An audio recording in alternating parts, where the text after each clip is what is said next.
Telugu practice bits. మొదటి ప్రశ్న, నిశ్శబ్ద గాయం ఎవరి యొక్క రచన క్రింది వానిలో? నిశ్శబ్ద గాయం ఎవరి యొక్క రచన? రావినూతల ప్రేమకిశోరి యొక్క రచన ఇది. రావినూతల ప్రేమకిశోరి యొక్క రచన నిశ్శబ్ద గాయము అనేది.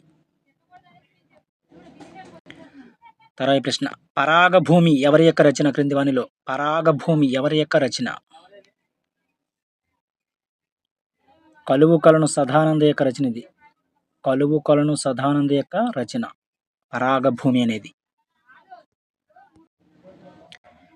తర్వాత ప్రశ్న, శృంగార మంజరి ఎవరి యొక్క రచన క్రింది వానిలో? శృంగార మంజరి ఎవరి యొక్క రచన? తాళ్లపాక అన్నమయ్య యొక్క రచన ఇది. తాళ్లపాక అన్నమాచార్యుల యొక్క రచన శృంగార మంజరి అనేది. తర్వాత ప్రశ్న, పండిత పరమేశ్వర శాస్త్రి వీలునామా ఎవరి యొక్క రచన క్రింది వానిలో? పండిత పరమేశ్వర శాస్త్రి వీలునామా ఎవరి యొక్క రచన? త్రిపురనేని గోపీచంద్ యొక్క రచన ఇది. త్రిపురనేని గోపీచంద్ యొక్క రచన. తర్వాత ప్రశ్న, కూరగాయలు ఏ సమాసం? కూరగాయలు ఇది ద్వంద్వ సమాసం. కూరగాయలు అనేది ద్వంద్వ సమాసం. తల్లిదండ్రులు, కూరగాయలు, రామలక్ష్మణులు ఇవన్నీ కూడా ద్వంద్వ సమాసం కిందకు వస్తాయి. తర్వాత ప్రశ్న, సంస్కృతి అంటే అర్థం ఏమిటి క్రింది వానిలో? సంస్కృతి అంటే అర్థం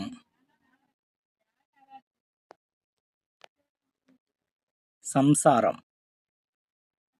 సంస్కృతి అంటే అర్థం ఏంటంటే సంసారం. ఇది సంస్కృతి కాదండి, సంస్కృతియే. చాలామంది ఆచారం అనే ఆన్సర్ పెట్టవచ్చు. సంస్కృతి అంటే అర్థం ఏంటంటే సంసారం. ఇంకే సంస్కృతి అంటే ఆచార సాంప్రదాయాల కింద వస్తాయి, కానీ ఇది సంస్కృతి. తేడా గుర్తించండి, ఓకేనా? సంస్కృతి అంటే సంసారం అని అర్థం. తర్వాత ప్రశ్న, ఆంధ్రపుత్ర శతకం రచయిత ఎవరు క్రింది వానిలో? ఆంధ్రపుత్ర శతకం రచయిత. ఆంధ్రపుత్ర శతకం రచయిత ఎవరంటే జెండామాన్ ఇస్మాయిల్. జెండామాన్ ఇస్మాయిల్ ఇంపార్టెంట్.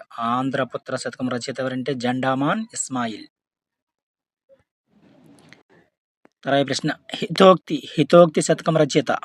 హితోక్తి శతకం రచయిత ఎవరు క్రింది వానిలో? గద్దల శామ్యూల్. గద్దల శామ్యూల్ హితోక్తి శతకం రచయిత. హితోక్తి శతకం రచయిత. తర్వాత ప్రశ్న, నగజా శతకం రచయిత క్రింది వానిలో? నగజా శతకం రచయిత ఎవరు? ఇచ్చిన వాటిలో చుక్కాకోటి వీరభద్రమ్మ. చుక్కాకోటి వీరభద్రమ్మ నగజా శతకం రచయిత. తర్వాత ప్రశ్న, భాస్కర శతకం రచయిత ఎవరు క్రింది వానిలో? భాస్కర శతకం రచయిత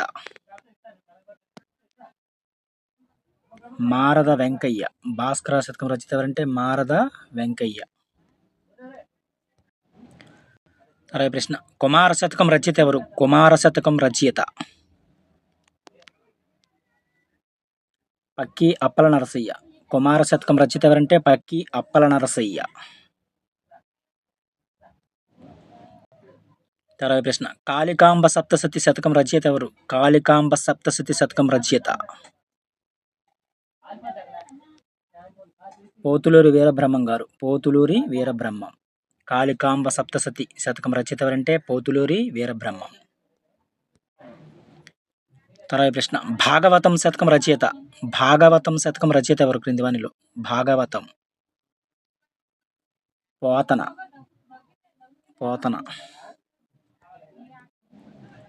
తర్వాత ప్రశ్న, సుభాషిత రత్నావళి శతకం రచయిత ఎవరు? సుభాషిత రత్నావళి ఏనుగు లక్ష్మణ కవి. ఏనుగు లక్ష్మణ కవి. తర్వాత ప్రశ్న, పద కవితా పితామహుడనే బిరుదు ఎవరికి కలదు క్రింది వానిలో? పద కవితా పితామహుడనే బిరుదు ఎవరికి కలదు?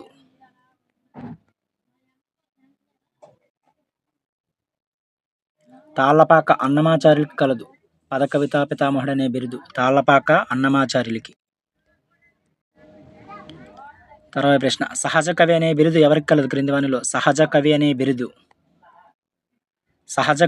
బిరుదు ఎవరికి కలదు? పోతనకి కలదు. సహజ కవి అనే బిరుదు పోతనకి కలదు. పోతనకి. బమ్మెర పోతన. తర్వాయి ప్రశ్న శంభుదాసుడు ప్రబంధ పరమేశ్వరుడు అనే బిరుదులు ఎవరికి కలవు క్రింది వానిలో? శంభుదాసుడు ప్రబంధ పరమేశ్వరుడు అనే బిరుదులు ఎర్రనికి కలవు. ఎర్రనికి కలవు. శంభుదాసుడు ప్రబంధ పరమేశ్వరుడు అనే బిరుదులు. తర్వాయి ప్రశ్న కవి బ్రహ్మ అనే బిరుదు ఎవరికి కలదు క్రింది వానిలో? కవి బ్రహ్మ. ఉభయ కవిమిత్రుడు అనే బిరుదులు తిక్కనకి కలవు. ఇవి తిక్కనకి. కవి బ్రహ్మ అనే బిరుదు ఎవరికి కలదంటే తిక్కనకి. ఆది కవి అయితే నన్నయ్య. తర్వాత ప్రశ్న కవి సార్వభౌమ అనే బిరుదు ఎవరికి కలదు క్రింది వానిలో? కవి సార్వభౌమ అనే బిరుదు శ్రీనాథుడికి కలదు. శ్రీనాథుడికి కవి సార్వభౌమ అనే బిరుదు కలదు. శ్రీనాథుడు. తర్వాత ప్రశ్న మహాకవి విప్లవ కవి అనే బిరుదులు ఎవరికి కలవు క్రింది వానిలో? మహాకవి, విప్లవ కవి, అభ్యుదయ కవి అనే బిరుదులు ఎవరికి కలవంటే శ్రీశ్రీ కలవు. శ్రీరంగం శ్రీనివాసరావు గారికి. శ్రీశ్రీ అసలు పేరు ఏంటంటే శ్రీరంగం శ్రీనివాసరావు. తర్వాత ప్రశ్న ప్రజాకవి అనే బిరుదు ఎవరికి కలదు క్రింది వానిలో? ప్రజాకవి అనే బిరుదు కాళోజీ నారాయణరావు గారికి కలదు. కాళోజీ నారాయణరావు. తర్వాత ప్రశ్న కవి సామ్రాట్ అనే బిరుదు ఎవరికి కలదు? కవి సామ్రాట్ అనే బిరుదు విశ్వనాథ సత్యనారాయణ శాస్త్రి గారికి కలదు. కవి సామ్రాట్ అనే బిరుదు విశ్వనాథ సత్యనారాయణ శాస్త్రి గారికి. తర్వాత ప్రశ్న నవయుగ కవి చక్రవర్తి అనే బిరుదు ఎవరికి కలదు? నవయుగ కవి చక్రవర్తి అనే బిరుదు ఎవరికి కలదు క్రింది వానిలో? గుర్రం జాషవాకి కలదు. నవయుగ కవి చక్రవర్తి అనే బిరుదు ఎవరికి కలదంటే గుర్రం జాషవా గారికి కలదు. మరికొన్ని బిట్స్ చూడండి ఫ్రెండ్స్. వాల్మీకి సంస్కృతంలో రామాయణాన్ని రచించారు. అదేవిధంగా వ్యాసుడు సంస్కృతంలో భారతాన్ని రచించారు. అదేవిధంగా విశ్వనాథ సత్యనారాయణ శాస్త్రి గారు తెలుగులో శ్రీమద్రామాయణ కల్పవృక్షాన్ని రచించారు.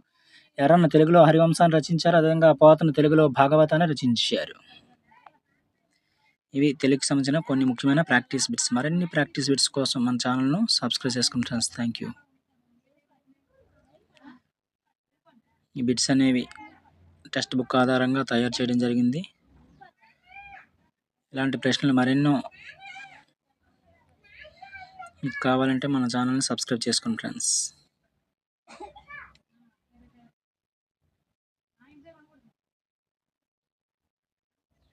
మన సబ్స్క్రైబర్స్ 30,000 అయినందుకు అందరికీ కూడా పేరు పేరున ధన్యవాదాలు తెలుపుకుంటున్నాను. అందరూ చూస్తున్నారు కానీ సబ్స్క్రైబ్ మాత్రం చేసుకోవడం లేదు. ప్లీజ్ దయచేసి సబ్స్క్రైబ్ చేసుకోండి ఫ్రెండ్స్. Thank you.